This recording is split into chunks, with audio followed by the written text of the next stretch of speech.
O segundo ponto que não precisa estar anaeróbico é quando você monta uma compostagem.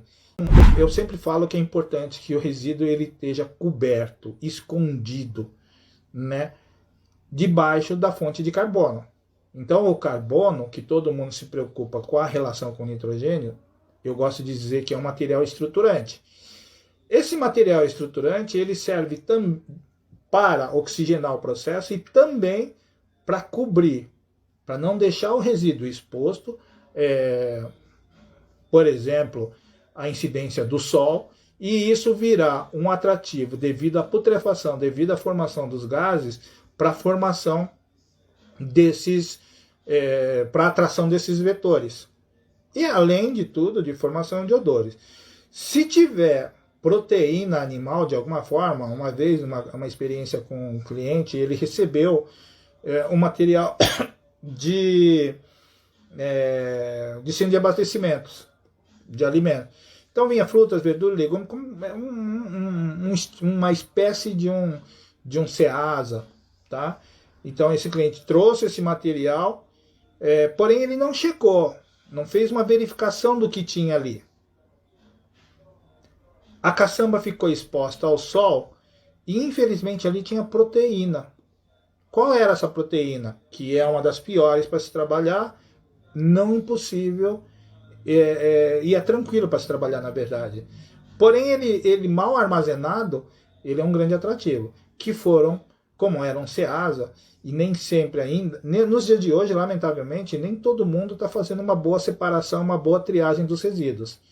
E essa exposição desse resíduo, dessa proteína, acabou atraindo pássaros, como, por exemplo,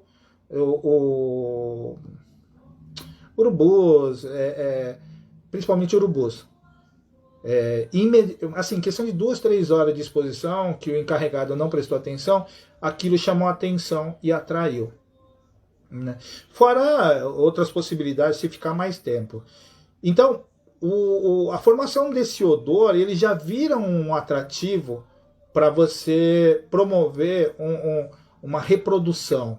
E um pássaro, uma ave como o urubu, por exemplo, ele é territorial. Então, uma vez que ele marcou o espaço, ele vai sempre procurar essas condições para que ele fique ali esperando voltar para aquele ambiente.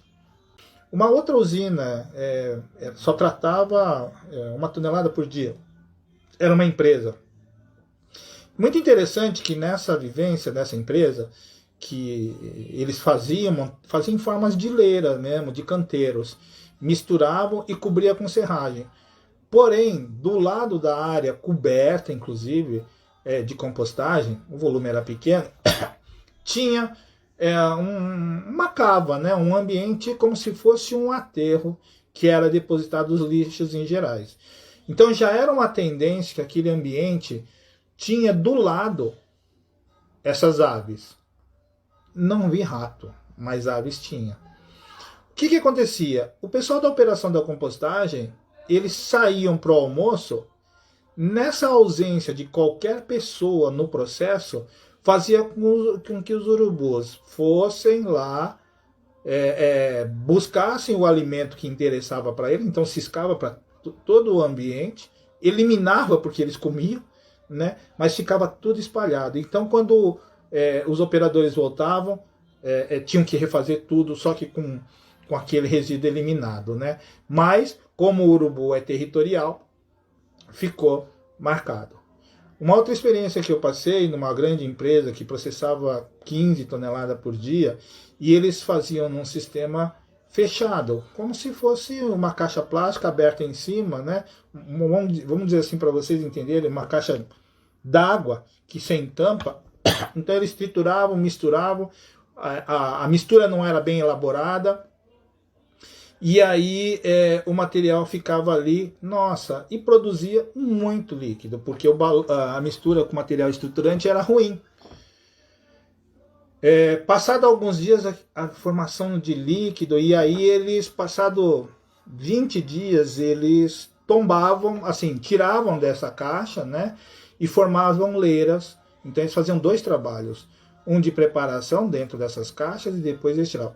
Quando eles tiravam, havia uma formação anaeróbica tremenda, onde nós tínhamos 600 caixas dessa.